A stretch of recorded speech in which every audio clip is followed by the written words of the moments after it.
Is everybody in? Is everybody in? The show is about to begin.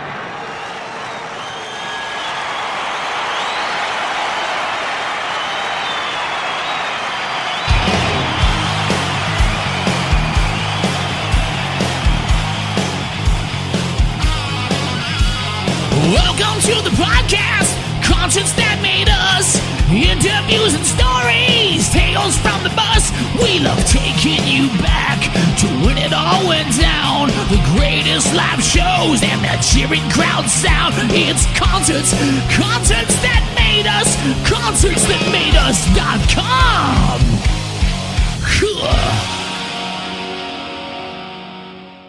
Hey guys, this is Kirsten, and you're listening to Concerts That Made Us.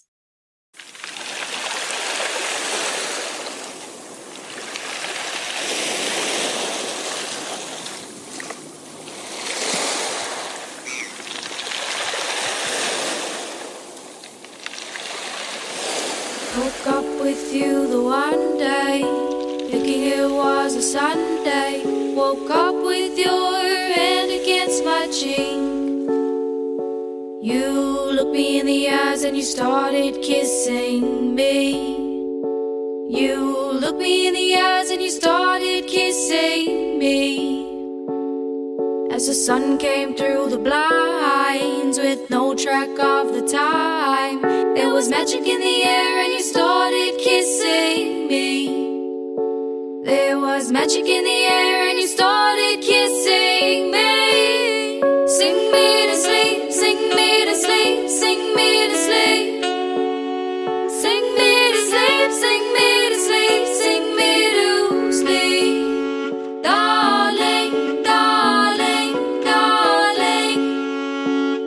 Sing me to sleep, sing me to sleep, sing me to sleep. You ran your fingers through my hair. You're leaving and it isn't fair, but I'll think of you a lot and how you kiss me. I will think of you a lot and how you kiss me. Sing me to sleep, sing me to sleep, sing me to sleep. Sing me to sleep, sing me to sleep, sing me to sleep. Darling, darling, darling. Sing me to sleep, sing me to sleep, sing me to sleep. There is magic in your eyes, magic in your eyes. There is magic in your eyes and magic in your mind. Magic in your eyes, magic in your eyes, magic in your eyes. Sing me to sleep, sing me to sleep, sing me to sleep. Sing me to sleep, sing me to sleep, sing me to sleep. Darling, darling, darling. Sing me to sleep, sing me to sleep, sing me to sleep. There is magic in your eyes, magic in your eyes. There is magic in your eyes, magic in your eyes. There is magic in your eyes, magic in your eyes. Magic in your eyes.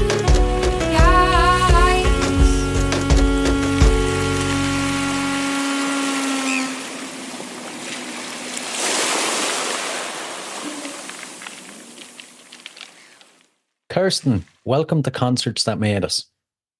Thank you so much. Thanks for having me. It's great to have you now. I'm looking forward to diving into this new album you have. So, Fields, it was released recently. I love Yeah. that there's kind of like a carefree summer vibe from it. I know some of the lyrics aren't the happiest, but still there's a really good kind of upbeat feel about it. Take us a bit deeper. Oh, I like your observation on it. So Feels is my EP, 6-track EP. And so as you can probably hear, I'm from South Africa, I'm from Cape Town. So, like a lot of it is immersed in nature and the nature of Cape Town and the culture of Cape Town. And also with my feelings, like writing as an escape for my feelings and my creative output for that. So yeah, it's very much immersed in nature, and there's a lot of nature soundtrack, or what's it called? Um, nature, what's it called? The Audioscape, backing maybe. tracks. Yes, there we go. Soundscapes. That's what I was looking for. Sorry, it took me a while. But yeah, and like I do have a huge, deep feeling and love for nature. So I've kind of immersed them all together. So yeah, that's my EP. I like it. I like it.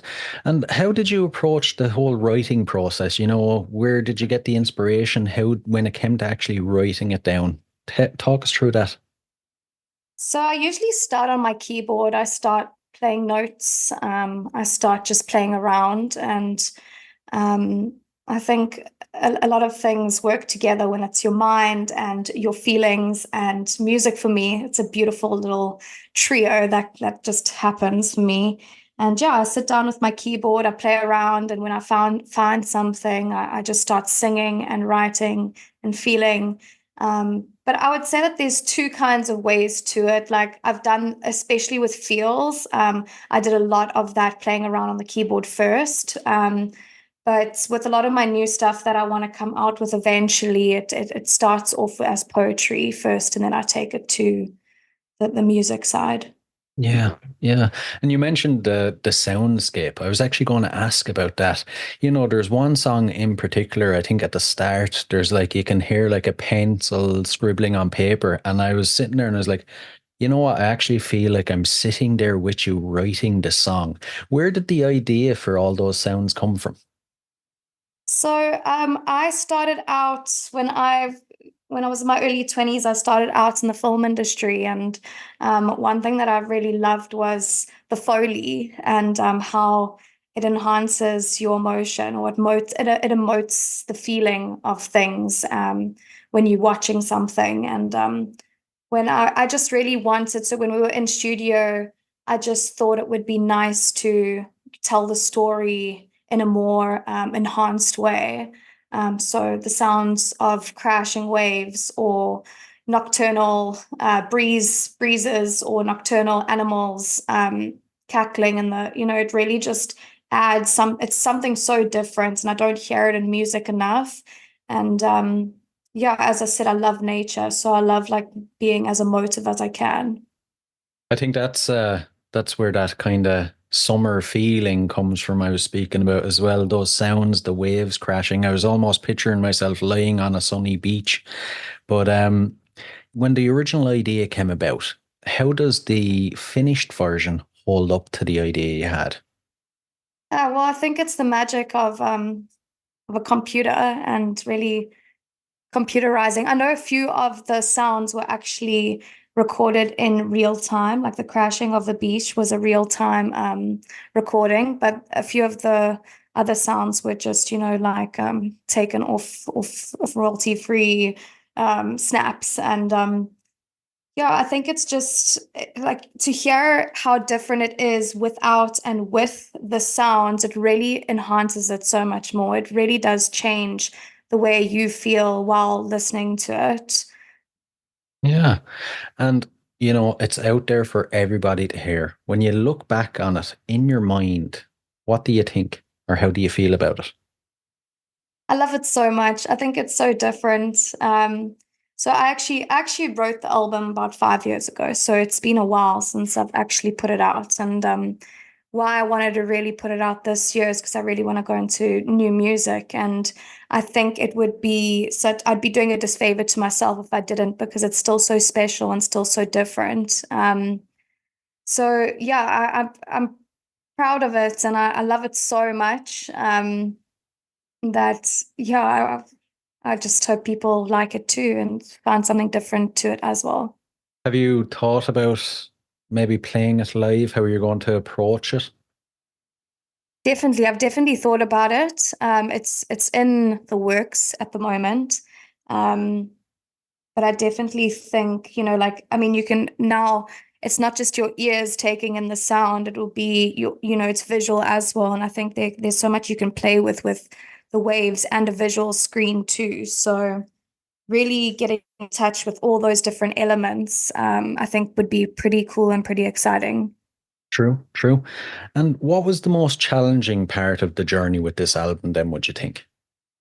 I think putting it out, to be honest. Right. you know, as I said, it's 5 years. I think there's been a lot of challenges that have come up for me in the past 5 years that I just don't think I was ready, or, like I wasn't focused enough on music in particular. And yeah, it took me a while. So I think that was the most challenging thing, is to actually just put it out. Right, right. I get you. I get you. And finally, before we move on, what do you hope people get from the album? I hope they feel something. Like, I just hope that it emotes the right feelings. I hope, like I just say, it's very different, and I hope people can see how different it is. Right, right. Now, I love diving into my guests' personal history when it comes to music to see where you come from. When you think of your childhood, are there any important moments with regards to music that stand out to you? Yeah, so I started singing when I was 7, and I don't know, I was quite a drama queen growing up, and I was on stage and I was doing musicals, and when I got older, I started to really dive into like my passion to poetry, and poetry is just so beautiful to me. Even if it's not put into a song, like songwriting, but poetry means a lot to me. So I don't know. I feel like I've grown in different ways from my childhood, from being on the stage and acting and singing at the same time, to like being in an English class and really diving into you know poetry. So I think it's been quite a cool journey. In terms of music for me. Right. And, growing up then, how did your local scene impact your sound, or did it have any impact, do you think? Well, growing up, I liked Hannah Montana, so I don't know. Like, I grew up liking that kind of stuff. Um, uh, locally, I don't know, coming from South Africa, our local scene is completely different to that of like the US or the UK, or, we're very traditional here. So yeah, I don't know actually. I don't know how to answer that to if I'm being completely honest with Right. you. Right. I can't say I'm surprised now, because listening to the album, you'd probably never guess that you were from South Africa. It could be American, it could be English, it could be anywhere. Well, actually, I sat down for lunch with a friend the other day, and they said exactly the same thing. And it's the second time I've heard it, and it's actually so cool to hear that. I love that. That's really cool. But I mean, I must say, like, I love South Africa so much that, damn, now I need to like add some South African, rhythms or something to it, because I love my country. Yeah, yeah. And the podcast is called Concerts That Made Us. So I have to ask you a couple of concert related questions. Can you remember your first concert that you attended? The one that I did, or like going to Justin Bieber. Going to Justin Bieber, yeah. Yeah. Yeah, I've been to quite a few concerts. Yeah, I actually cried afterwards. I went to my first one, I think, was Justin Bieber. I cried afterwards because I was just like this high school girl. Love the Biebs, So I don't know, like, I must say something that's very unique to me is whenever I'm in a crowd. I actually went to Milky Chance last week, which was amazing. And every time I hear like a crowd clapping or like going crazy, I get goosebumps from head to toe. It's been like since I was a kid. So like going to concerts and I just feel that like goosebump feeling. Like I don't know. I don't know if it's just because it's in my path that I really want to be on stage as well. Um, but yeah, I think a concert that gives me goosebumps is a worthy concert. Right, right. And out of all the concerts you've attended, then, what ones would you say have made you? Wow. Damn, I wish I've been to more concerts. Like I'm gonna say I went to One Direction after that. Like Right. I went to Lady Gaga.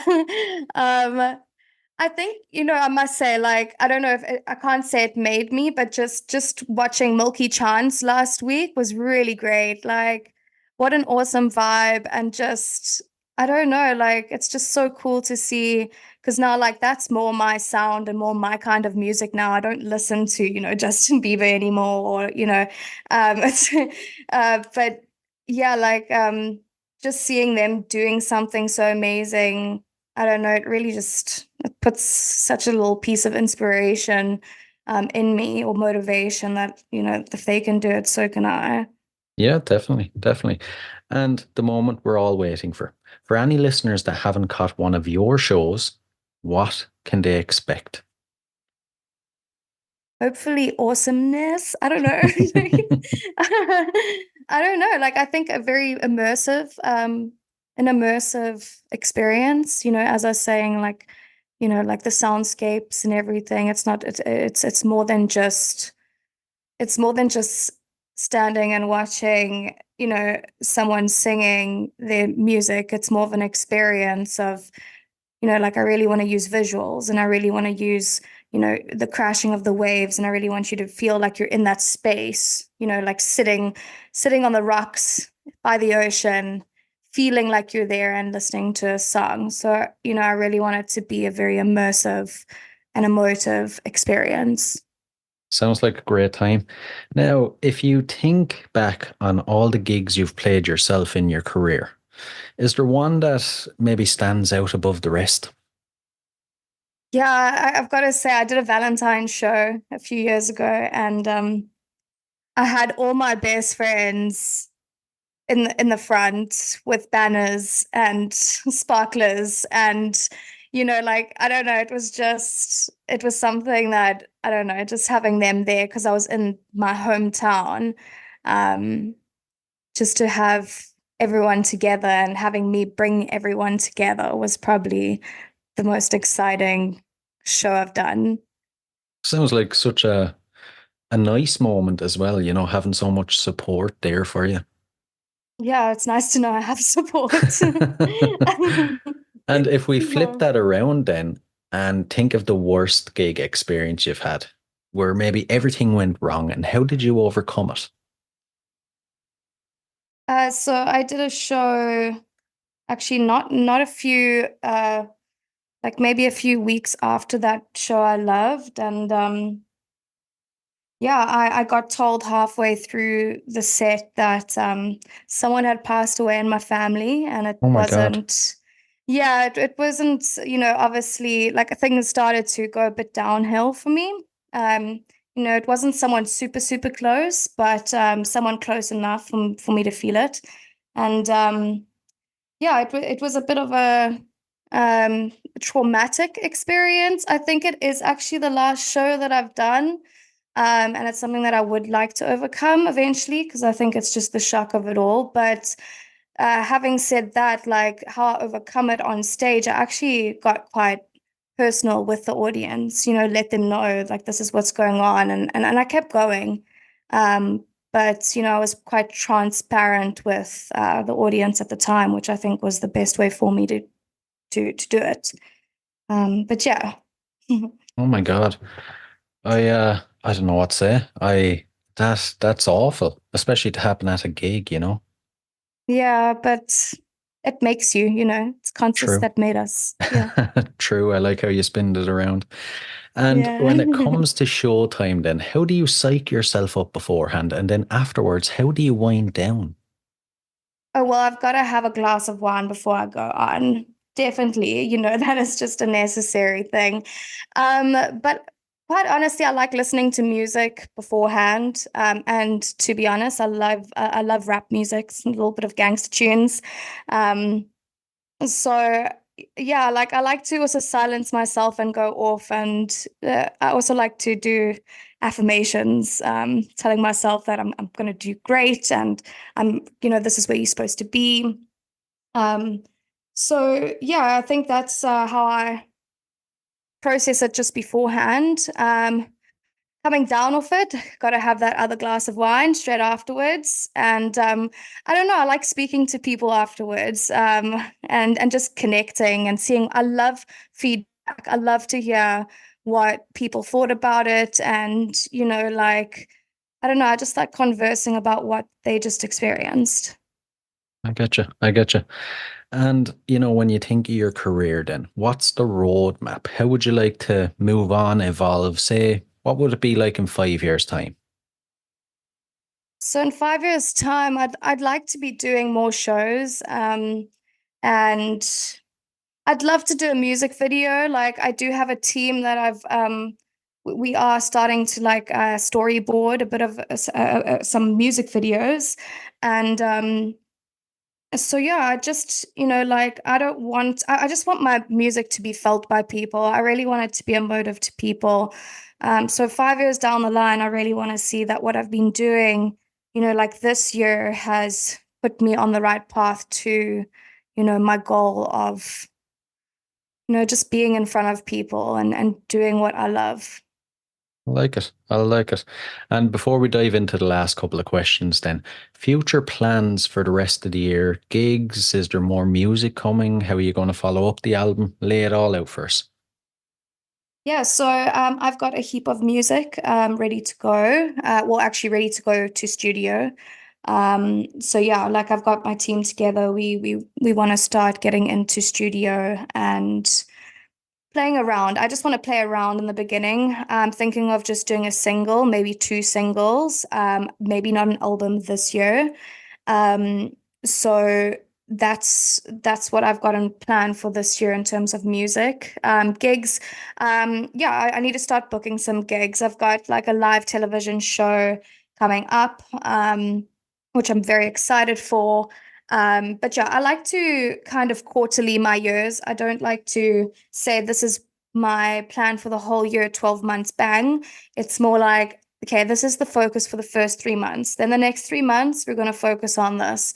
Um, so yeah, like quarterly goals is just, putting out this album, seeing how it goes. Then it's going to be music, more new music, and hopefully some music videos. I like it. I like it.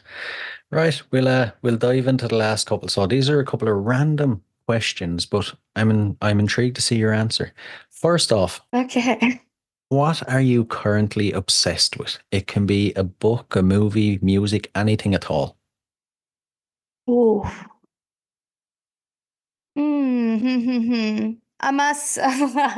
I'm really enjoying playing Xbox at the moment. There's this game called Disney Dreamlight Valley, and I'm so obsessed with it. Um, Right. yeah, like I just got my Xbox and I'm just loving this game. It's like all these Disney characters, so like Mickey Mouse and Goofy and Moana, and like and you create this village, and I'm just super obsessed with it. It's like really taking me back to my childhood and, gives me a warm, fuzzy feeling inside. So yeah, obsessed. Nice, nice. Sounds like a good time. And the next one, now here's where music comes into it. If you had to spend 24 hours locked in a room with any musician from history, who would it be? So I'd love to say Amy Winehouse, but I think that could be quite messy. Love her, absolutely love and adore her. Um, but coming off second, I'd say Billie Eilish. She's very cool. Ah, that's an interesting one. Now, she would be kind of cool and you'd kind of love to pick her brains, wouldn't you? Would love to. She's hilarious and she just seems like a down-to-earth person. Yeah, yeah. And the final one, so what is your go-to album? Um, Go to album. I'd say Bangers, Miley Cyrus. Right, right. I like it. I like it. It's a goodie. It's probably her best one. I can't believe I'm going to admit this on the podcast, but I think I'm secretly a bit of a Miley Cyrus fan. Oh my gosh. Me and my best friend used to run around playing. Like she was Hannah Montana and I was Miley Cyrus. Used to just obsessed, so obsessed. But yeah, especially after the Grammys, I'm just like, wow, that girl. Had a hate-love relationship with her. So yeah. I like it. Listen, Kirsten, thanks a million now. It's been an absolute blast. Yeah, thanks, Brian. It's been great.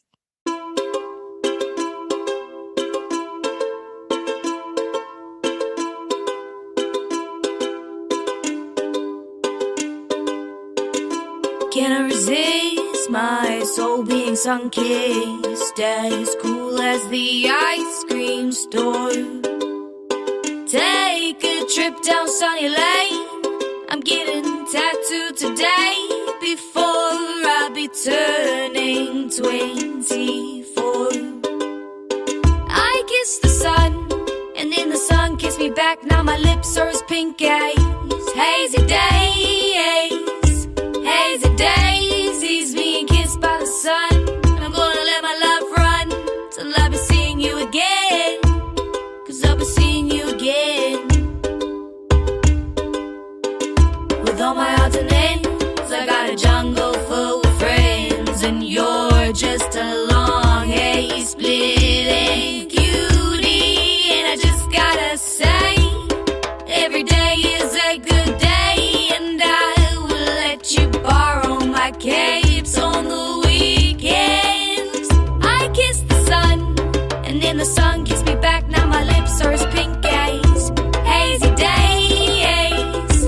Hazy daisies being kissed in the sun. And I'm gonna let my love run till I be seeing you again, 'cause I'll be seeing you again. So let's take a picture of what life looks like for you, and try remember the heat of the oven that you switched on. It's hotter than the sun. It is hotter than the sun. You are hotter than the sun. You're my Messiah.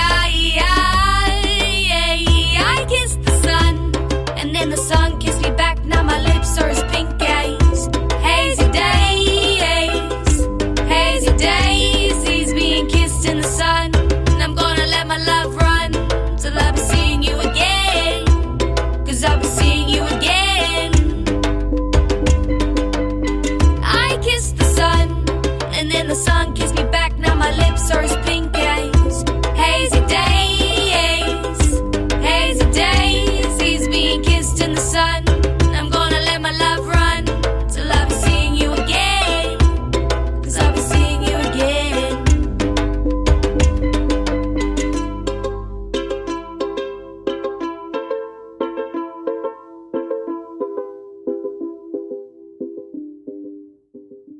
Hey guys, I really hope you enjoyed this episode. If you did, please rate and review us on iTunes and Spotify.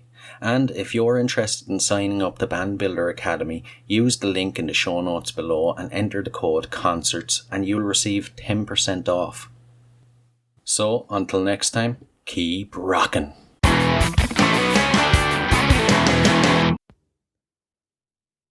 Hey, what are you guys still doing here? The show is over. It's over. You can go home. Go on. We'll see you next time. We'll be here.